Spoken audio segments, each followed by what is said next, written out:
Attention, ladies of New York City. May I meet you? On a crowded subway train, that awkward invitation is from Nick O'Neill, the social media user and entrepreneur is channeling Trump friend and billionaire Bill Ackman.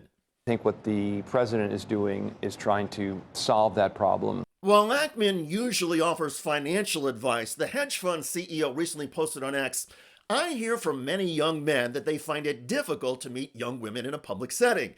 In other words, the online culture has destroyed the ability to spontaneously meet strangers. As such, I thought I would share a few words that I used in my youth to meet someone I found compelling. I would ask, 'May I meet you?' before engaging further in a conversation. I almost never got a no." May I meet you? Bill Ackman just tweeted that simply uttering those words would result in women approaching me, especially on moving trains like this. Indeed, Ackman wrote, "I failed to mention that this works much more effectively when you are moving. So on subways, elevators, escalators, airplanes, buses, and even walking down the street, it is most effective." Should there be a line that forms, please line up single file. Once again, may I meet you?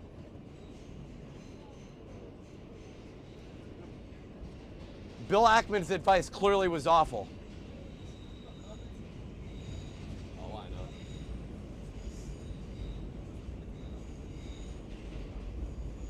Nick, to be fair to Bill Ackman, I don't think he or anybody would endorse your yellow beanie. Still, one of the great tragedies of our era is that the rich, like Bill Ackman, already insulated from the ordinary humiliations of life, now seek to instruct the rest of us in matters of the heart. And the advice from Ackman is so embarrassingly quaint that you gotta wonder if he mistook a hedge fund for a dating seminar. One imagines Ackman rehearsing the line, "May I meet you?" in front of a gilded mirror, his billions providing a kind of psychic armor against the likelihood of rejection. Indeed, the young man he addresses may find themselves bewildered. Is Bill Ackman offering a genuine courtship tool, or is Ackman engaged in parody designed to amuse the obscenely wealthy? I think Bill Ackman's opening line there is so incredibly awkward. Memes blossomed like weeds. Young men recited the line only to encounter polite rejection, laughter, or blank stares. As Gout posted on X, dudes DMing "May I meet you" to women on this app today and waiting for replies. Perhaps Ackman's claim that he almost never got a no is a testament not to his charm, but to the power of his money. Because the absurdity in all of this is not just the advice itself, but in the delusion that Ackman's platitude could translate across centuries, cultures, or bank balances. Ackman treats romance as though it were a market transaction, a formula, a polite inquiry, a perfectly pitched line. He encourages resilience in the face of rejection with the same mechanical cheerfulness he might apply to a botched merger. Wrong girl for you, her loss, your gain. You can almost hear the boardroom applause in the background. Let me be clear. No amount of grammar, politeness, or pretend humility can bridge the gulf between Ackman's pampered existence and the lived reality of the vast, unbanked, swipe-addled, and socially anxious populace that he imagines he is mentoring. Ackman's advice is a relic, an artifact of a bygone world where wealth alone guaranteed attention, respect, and affection. In short, Bill Ackman's foray into courtship advice is not guidance, it is farce. And this is the second time in 6 months that Ackman's lack of self-awareness has generated widespread ridicule. Headline: biggest joke I've ever watched in professional tennis. Swift backlash after billionaire Bill Ackman's pro debut. Yes, Ackman was invited to play in a professional tennis tournament after giving a ton of money to the Tennis Hall of Fame. His amateur skills, including service faults, and the pay-for-play arrangement infuriated the tennis world. Here's Hall of Famer Andy Roddick. Bill Ackman, who's been a massive tennis fan supporter, funds the PTPA, does the whole thing, wanted to play a pro tournament. So, there was obviously some exchange of something. Like, you don't give a wild card to someone who 50 players at my club are better than. He's 59 years old. Right? Yeah, I mean, it's just the point, and I'm on committees for the Hall of Fame. I'm honored to be part of the Hall of Fame.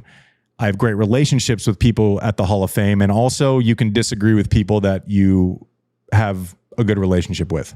This was a total miss. Now, the job of the Hall of Fame is to preserve and celebrate excellence in our sport. This was the biggest joke I've ever watched in professional tennis. He wedged himself in there, and if this fills his cup up, great. What I saw was rough. But just months after Ackman mistook his wealth for tennis skills, now Ackman is mistaking his wealth and privilege for insight into dating matters. Ackman offered his ice-breaking platitudes to the young and vulnerable as if he were offering manna from heaven. All of us who are not billionaires can only watch, roll our eyes, and laugh at the spectacle, because Bill Ackman has fumbled yet again at something he cannot buy. And watching a wealthy man make a fool of himself and get ridiculed, well, that is priceless. Attention, ladies of New York City. May I meet you?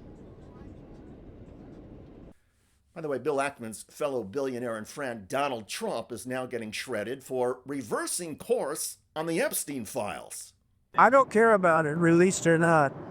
What I think you should do, if you're going to do it, then you have to go into Epstein's friends. I have been trying to talk about this story for a very long time now. And this is, well, perhaps we're getting close to the smoking gun. These two men, Jeffrey Epstein and Donald Trump, had the closest of relationships for more than a decade. They shared everything. I suffered so much pain. As pressure mounts, this new video shows 8 Epstein survivors advocating for the release of the files. I was 14 years old. I was 16 years old. I was 16. 17. 14 years old. The women holding photos of their younger selves, reciting their ages when they met Epstein. Once girls, literally once they got to the age of consent, they weren't exciting to him anymore. And he would traffic them to his friends. Now, so you might, at this point, they're going to say, oh, well, there were prostitutes. They were 18. They were age of consent. Jeffrey Epstein was giving them something, and then they did, sexual things with these men. And so what happens is those men who have billions of dollars, they had money to pay off police departments, to lose reports, to pay off judges. Check out that video at the link below. It generated a lot of comments on YouTube. One of the most popular from Koba wrote, "You know he is panicking when his own party is going after him." Indeed. I look forward to reading your comments about Trump friend Bill Ackman getting lampooned for bizarre dating advice. I'm David Shuster. Thanks for joining us.